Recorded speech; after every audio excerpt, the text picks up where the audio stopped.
No Brasil, a gente tem uma dificuldade de fazer essa cálculo da real incidência e prevalência, mas acredito que são doenças que no mundo tem uma prevalência que a retocolite é um pouco mais comum, de 100 a 200 pessoas a cada 100 mil. Muito. E para a doença de Crohn, de 50 a 100 a cada 100 mil. Vamos falar então o que é cada uma? Sim.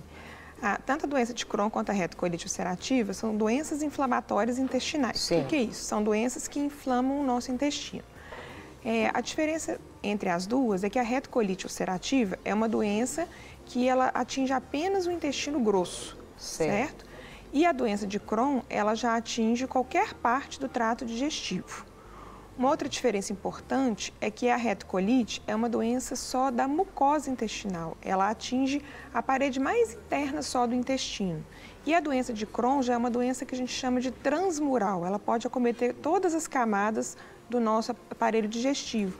Isso faz com que a doença de Crohn tenha mais complicações, como fístulas, perfurações, maior chance de estenoses, obstruções. Então, basicamente, são essas as diferenças. Sintomas. Quais seriam os sintomas? As duas doenças, os principais sintomas são dor abdominal e diarreia. A retocolite, às vezes, a gente tem uma diarreia mais frequentemente com um pouco de sangue, porque é uma doença que acomete mais o intestino grosso.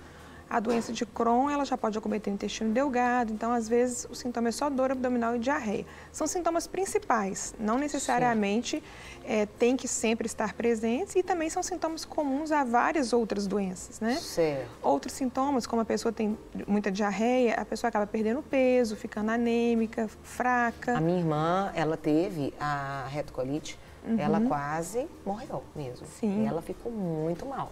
Ficou pele e osso. Sim, são doenças que evacuava sangue.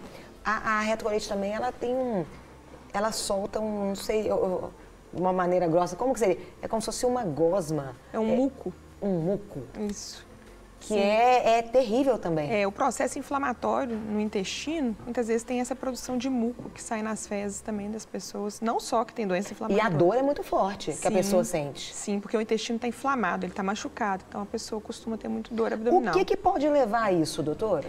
A gente não sabe exatamente a causa dessas doenças. A gente sabe que tem fatores genéticos, mas não são só fatores genéticos, porque a gente vê famílias em que já foram feitos estudos que familiares têm os genes que poderiam desenvolver a doença, mas não desenvolvem. A gente sabe que deve ter fatores ambientais envolvidos nisso, mas não se conseguiu identificar se tem um vírus, se tem alguma bactéria, algum alimento. Por muito tempo, achou-se que até a doença de Crohn era causada exclusivamente pelo emocional. Sim. Hoje em dia, a gente sabe que não. Mas o emocional, claro, ele ajuda, às vezes, a desenvolver as crises, ele pode ser um gatilho, mas não é uma doença puramente emocional. E a retocolite também não? É a mesma coisa. Também não é puramente emocional, mas o emocional ajuda são doenças que têm períodos de crises e períodos de remissão. Então, são períodos em que o paciente está com muito sintoma e períodos em que o paciente fica assintomático. E a gente chama essas crises, muitas vezes, a gente percebe que o paciente está num período emocional pior. Sim. E que talvez isso seja um gatilho, mas não é o único causador de maneira alguma. A alimentação pode interferir, doutora? Não se conseguiu identificar um alimento causador, um alimento proibido para quem tem essas doenças, sabe? É claro que tem algumas particularidades. Se o paciente está com muita diarreia, ele vai evitar alimentos que soltem o intestino. Se o paciente tem uma doença de Crohn estenosante, que é aquela que obstrui o intestino, às vezes ele vai ter que evitar alimentos com muita fibra, que pode fazer um bolo fecal maior e dificultar a passagem. São essas restrições, mas a gente não tem, até hoje, nenhum indício de que um alimento cause essas doenças ou algum alimento que seja realmente proibido. Então, vamos pegar aqui, vamos começar falando comum em mulheres. O que é comum em mulheres, doutor? Na verdade, as duas doenças acometem homens e mulheres. A doença de Crohn é um pouquinho mais comum nas mulheres. Tá? Por quê? Não se sabe. Nota-se que tem uma incidência um pouquinho maior. A retocolite já tem um acometimento mais semelhante entre homens e mulheres. Sim, são doenças que geralmente acometem adultos jovens, em torno de 20 a 40 anos, mas tem um segundo pico de incidência em torno dos 50 a 60 anos também. Mas pode acometer qualquer faixa etária.